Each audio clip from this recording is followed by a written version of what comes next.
This is the story of Shalamar. Two of the original members of the group that would become known as Shalamar, Jody Watley and Jeffrey Daniel, first found themselves in the spotlight on the show Soul Train. Jeffrey Daniel. My friend Tyrone Proctor, who was a Soul Train dancer, the first time he took me there, they said, "Well, okay, he can get in, but he can't dance, just sit down." And I found the chance to get up, and I danced anyway. Jody Watley. I had to find people who would bring me on the show, because I wasn't a regular. I would hide under a blanket in the back seat of someone's car until we were past the guards at the studio gate.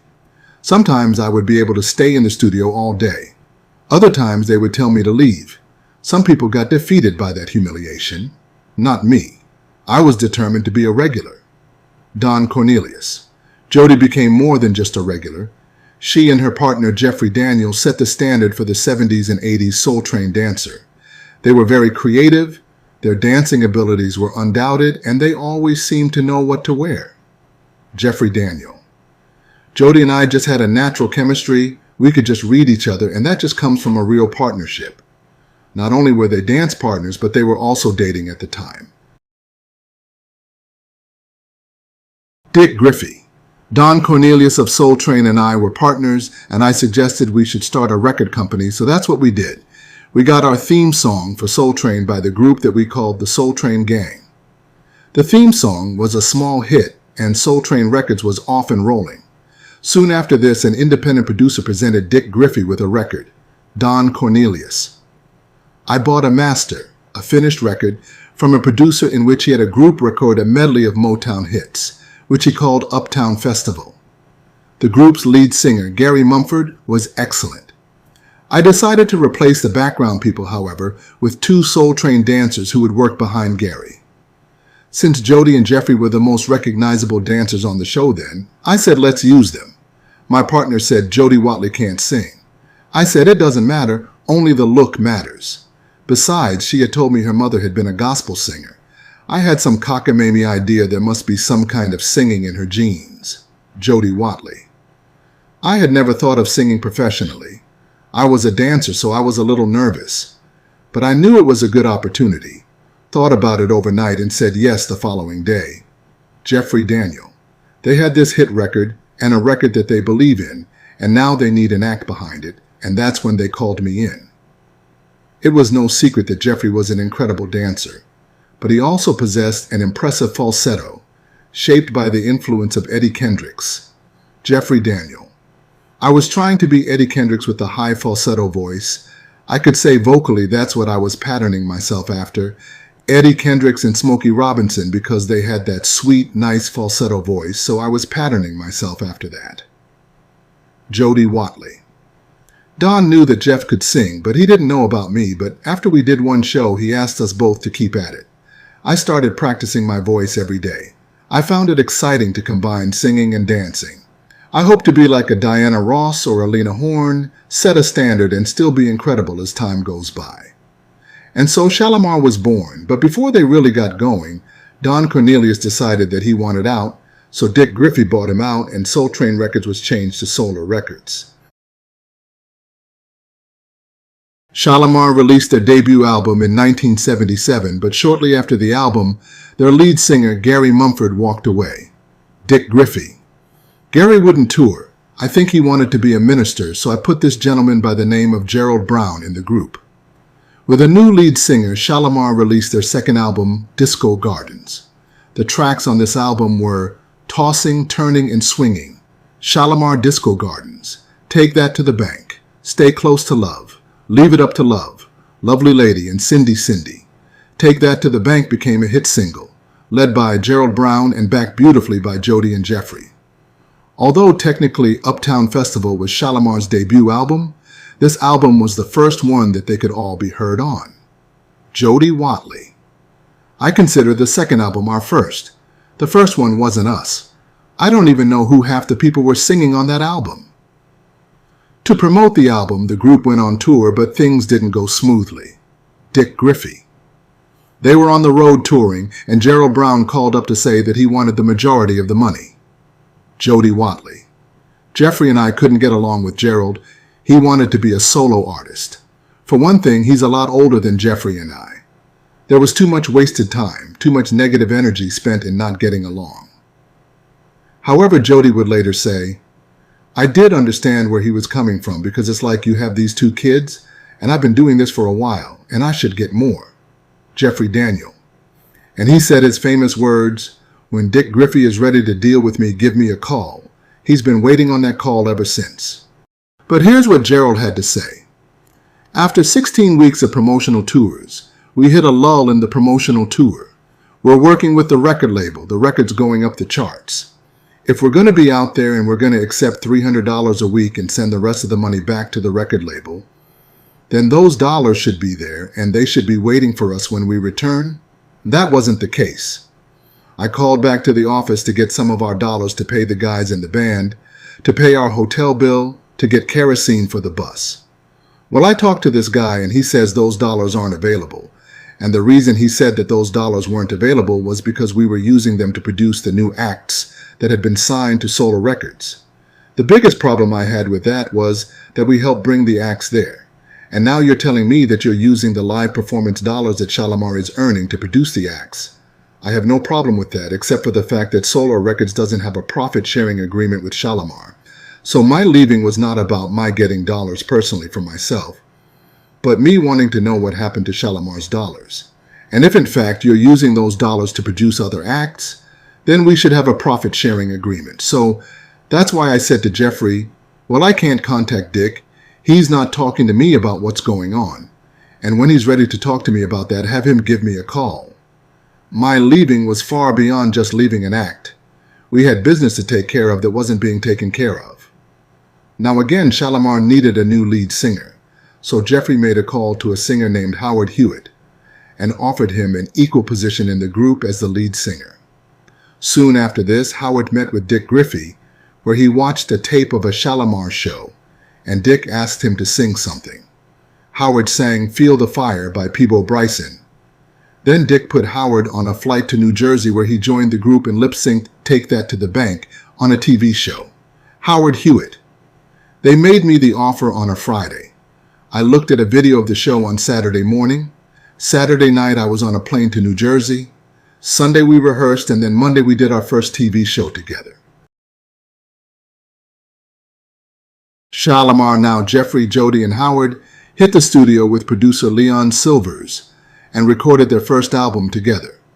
Big Fun was released in 1979, and a song from the album called The Second Time Around became a crossover hit, making it to number 8 on the pop chart. Howard Hewett. I prayed on it. I really did. I knew it was going to go gold. Someone up there was on our side all along. It was just a matter of time. Jody Watley. I had positive vibes about it, but when it finally happened, in a way it was still surprising. It's not something you're used to. With their popularity rising, Shalamar hit the road along with their label mates for the solar galaxy of stars. They were having big fun, and so were their fans who in large were disco fans. Howard Hewett. What disco created was dance audience participation. That's great in concert, but we don't want to stay in one box when we can do other forms of music just as well and appeal to other audiences. Jody Watley. Disco brought a lot of people together, but we don't want to appeal to just one group of people. We try to pick out things to do that make lots of people feel good. We look for songs that will grab them. And their next album certainly helped prove that they were more than just a disco group. 3 for Love was released in 1980. The songs on this album were Full of Fire, Attention to My Baby, Somewhere There's a Love, Some Things Never Change, Make That Move, This Is for the Lover in You, Work It Out, and Pop Along Kid. One music critic perhaps said it best when talking about 3 for Love when they said, 3 for Love is a warm, invigorating, and stimulating assortment of tunes that establishes this band as a true musical force. Part of what made the album was a smooth, slow jam titled This Is for the Lover in You. The song peaked at number 17 on the R&B chart, and it also became one of the group's signature songs, Howard Hewett. The tune For the Lover in You is such an important tune, I believe, as far as Shalamar was concerned, and Shalamar's progression, because For the Lover in You took Shalamar out of that whole dance group, the dance group Shalamar, the disco group Shalamar. Jeffrey Daniel. The sounds that Leon Sylvers was bringing to us and the songs that we were doing at that time started to get more substance, so they weren't just like light dance songs. Make That Move was also a huge song for the group, making it to number 6 on the R&B chart, and Somewhere There's a Love became a fan favorite. Howard Hewett. The way that people respond to it, you would think it was a single at some point because they go crazy. Leon Sylvers. Shalamar had a perfect bass like between pop, R&B, funk, whatever. They could go anywhere. They could indeed go anywhere, and they were on their way to the top. And by this point, there was no doubt that this lineup represented the definitive version of the group. Jeffrey Daniel. When we came together for Shalamar, it was just a perfect combination, the perfect chemistry. Leon Sylvers. Jody and Howard's tone really blended, so I guess that kind of created the sound. Howard Hewett. Jeffrey's whole visual thing, Jody's whole visual and vocal situation, the combination of Jody's and my vocal together was even something that stood out as far as the group was concerned. In 1981, Shalamar released their next album entitled Go For It. The songs on this album were Go For It, Appeal, The Final Analysis, You've Got Me Running, Sweeter As the Days Go By, Talk to Me, Good Feelings, and Rocker. Howard Hewett. Solar was going from RCA distribution to Elektra distribution. To complete their obligation to RCA, each group on the Solar label owed RCA another album, one more album. Then Solar could move on to Elektra distribution. So we used to call it the throwaway album. Even though it was made just to fulfill an obligation, many still enjoyed it. Billboard said this about the album. Shalamar's last album through RCA distribution is again dominated by sprightly up-tempo cuts. This time there are also a few twists. Jeffrey Daniels' The Final Analysis is a pretty ballad along the lines of the Stylistics, featuring Daniels' wife Stephanie Mills on vocals. Daniels' Rocker is a rich and funky fusion of R&B and rock elements, reminiscent of War or Sly Stone. For the most part, though, it's the crafty, catchy pop soul that has made Shalamar one of the most consistently first-rate acts in the business. The album went to number 18 on the R&B chart, and the standout track, Sweeter As the Days Go By, peaked at number 19 on the R&B singles chart.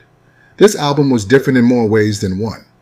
On this album, Jeffrey Daniel not only wrote 4 of the 8 tracks, but he also sang lead more. This was Jeffrey's time to shine. Leon Sylvers. I didn't have to use nothing. He would hit them notes. He would stay more on key than Jody sometimes. He was a worker. But Howard was still considered the lead singer, and Jody felt that Dick Griffey didn't see her and Jeffrey as equals to Howard. Jody Watley. It just seemed right from the start he didn't see Jeffrey and I on the same level as any lead singer that would be in the group. Jeffrey Daniel. To my memory, Dick Griffey encouraged me as a singer. Dick Griffey encouraged me as a songwriter. Jody and Jeffrey might not have sung lead as often as Howard, but there is no denying the fact that their voices as well as their dancing were essential to Shalamar's sound and style. It took all 3 of them to make it work, and it continued to work on their next album. Released in 1982, the Friends album featured songs like A Night to Remember, There It Is, I Can Make You Feel Good, and of course the title track. A Night to Remember went to number 8 on the R&B chart, but Shalamar's real success was happening in the UK. I Can Make You Feel Good, A Night to Remember, and There It Is all made it into the top 10 on the UK pop chart. So when Shalamar toured in the UK, the fans couldn't get enough. Jeffrey Daniel. When we got over to the UK, we just did this massive tour. And like they kept adding on dates and kept adding on dates and adding on dates. And then at the end of the tour, we sold out Wembley Arena. Shalamar were international superstars, and they were offered more shows and appearances, but they'd have to decline due to Howard dealing with personal issues and Jody being on maternity leave. Jeffrey, however, was available and ready to go. He appeared on the show Top of the Pops and performed a dance routine to A Night to Remember. During the routine, he broke out a move called the backslide. Jeffrey Daniel.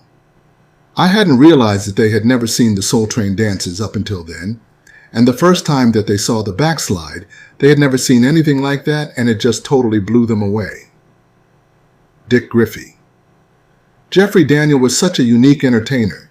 He came along with something that was very innovative at the time. Jeffrey taught the move to Michael Jackson, and the following year the backslide would become known as the moonwalk, after Michael did it on Motown 25. Also in 1983, Shalamar released The Look. The songs on the album were Closer, Dead Giveaway, You Can Count on Me, Right Here, No Limits, Disappearing Act, Over and Over, You're the One for Me, You Won't Miss Love, and The Look. Howard Hewett. We figure the real Shalamar die-hard fans will be happy with the new album, whilst at the same time a whole new group of music fans might just appreciate what we're doing. This album sounded different from anything they'd released previously, and although it was certified gold, not everyone was a fan of their new sound, and some accused the group of selling out. Howard Hewett. If by selling out they mean creating a wider appeal and accepting change, then yes, we are selling out. But of course the whole situation has a catch-22 ring to it, right? I don't accept for one moment that we are selling out. If anything, I believe that Shalamar are selling in. Music is forever in a state of change. The very nature of the art demands change, and all we are doing is simply rising to that challenge. People look back on the Friends project and comment how shrewd we were to cut that album, but there was a lot of experimentation with that album, an awful lot.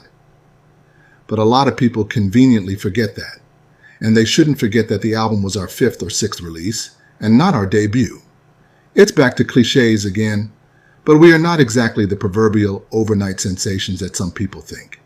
It did take Shalamar a little while to cross over and get to the top, and now that they were there, no one was going to knock them down except themselves. The trio had been having problems with both their record label and one another. Shalamar, as the world knew them, would soon cease to exist. Jody Watley. Before we went in to record The Look, I recall having a meeting with Dick Griffey, and it was made real clear that Shalamar was going to be a vehicle for Howard Hewett, much like, I guess, a Diana Ross and the Supremes, where it was a definitive shift from just being a group. So that would mean that the few duets that I was previously able to sing would be even less than that. I definitely wasn't happy about that, and it definitely wasn't so much about, oh, I want to sing, I want to sing. It was really about the way it was done. When you have a group situation and it starts out one way, and everybody has their roles, but then as time goes on, it starts shifting even more. There were rumors at the time that Jody and Jeffrey were jealous of Howard, and the fact that he was the lead singer, Jeffrey Daniel. That never bothered me, because I accept Howard's voice, and I think Howard does have a great voice.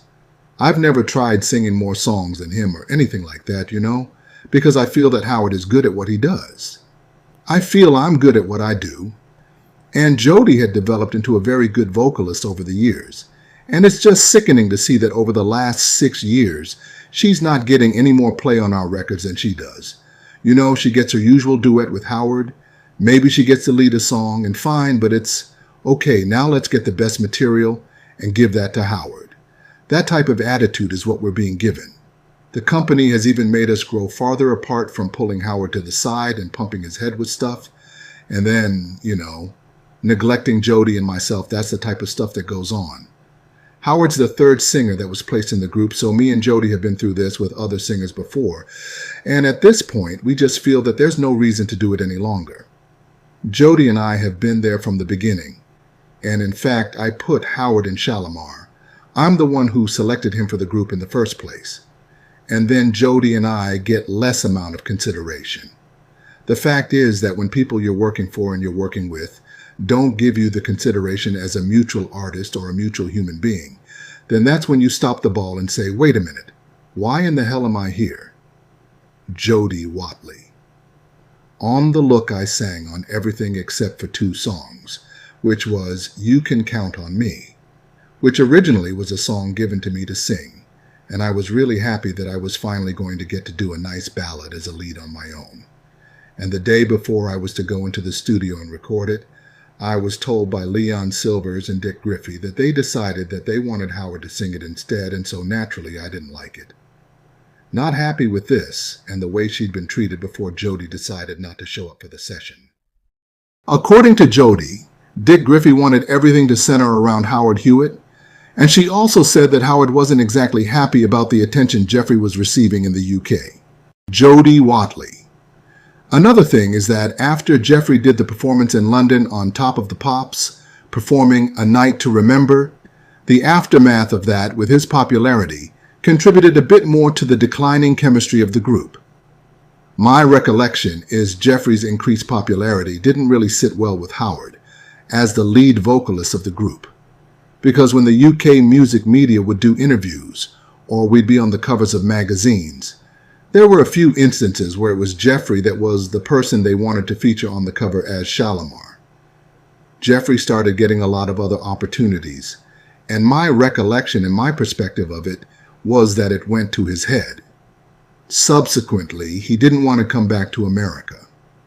We were about to record The Look, which was our final album, and Jeffrey wanted to quit Shalamar. He wanted to pursue his solo career, and so he only came back to sing on the song Dead Giveaway, and then went on to work on a project with Paul McCartney. But Howard said, "The success that we experience and still experience now over in England is basically because of Jeffrey's dancing." Jeffrey Daniel. I'm not pleased with The Look, and it's very impersonal to me. In fact, it's the biggest slap in my face for as long as I've been in this business. It was like, you're going to accept this whether you want to or not.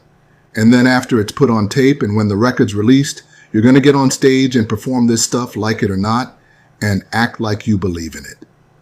You know what your role is and get out there and do your role. Get out there and let's help make this project successful. I mean, how can you live like that? How can I sleep like that? However, Howard did like the album, and it was his idea to go in a new direction. Howard Hewett. I kept saying, hey, we've already established our vocal identity. Let's experiment now. I wanted to fuse funk with new wave, without abandoning the fans who are loyal to our old sound. Even though Jeffrey wasn't pleased with the album and had very little to do with it, he was still obligated to promote it, and he agreed to if Jody and Howard would come to the UK. Jody Watley. We were in London to film the video for Dead Giveaway, and what ended up happening for me to quit that day was the morning of the video shoot. Jeffrey was already living in England, so he was going to get himself to the video shoot, so it was just Howard and myself at the hotel. Howard had turned star. It was over a limo situation. I had a car that was supposed to take me. Howard had his car.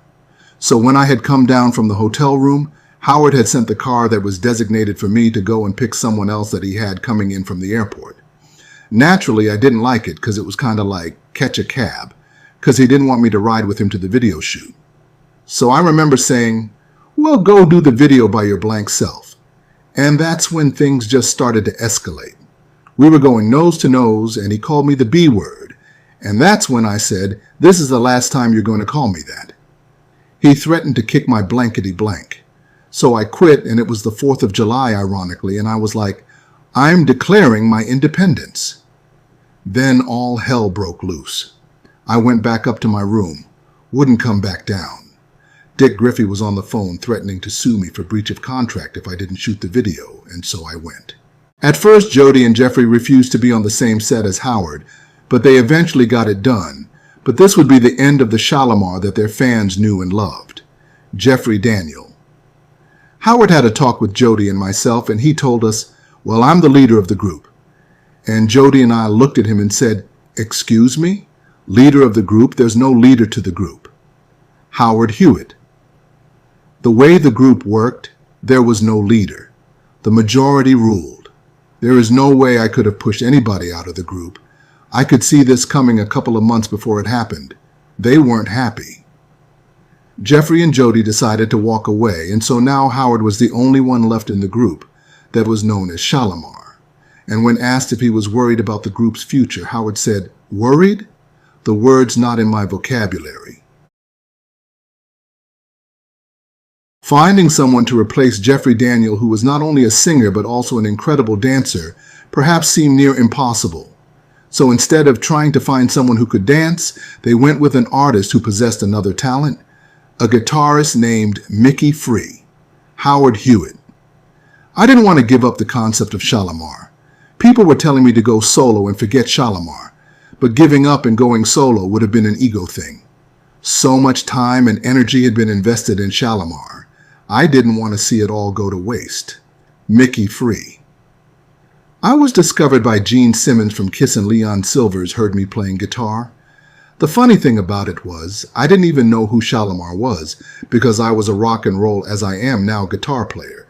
You know, Hendrix and all that stuff, so I actually had to go to the store and buy a Shalamar record and listen to it to see who they were, and I dug it, so I said sure. And to find a replacement for Jody, Dick Griffey got the idea to have a nationwide talent search. Howard Hewett. I thought the whole idea was crazy. What if we couldn't find anybody good? We didn't want to get stuck with somebody with no talent. I helped judge the contest in each city. We saw the best and we saw the worst, more worse than best. I wasn't sure we'd find the right person, but we found Delisa Davis. The judges said I won because of my versatility. I play the piano, I write songs, and I sing.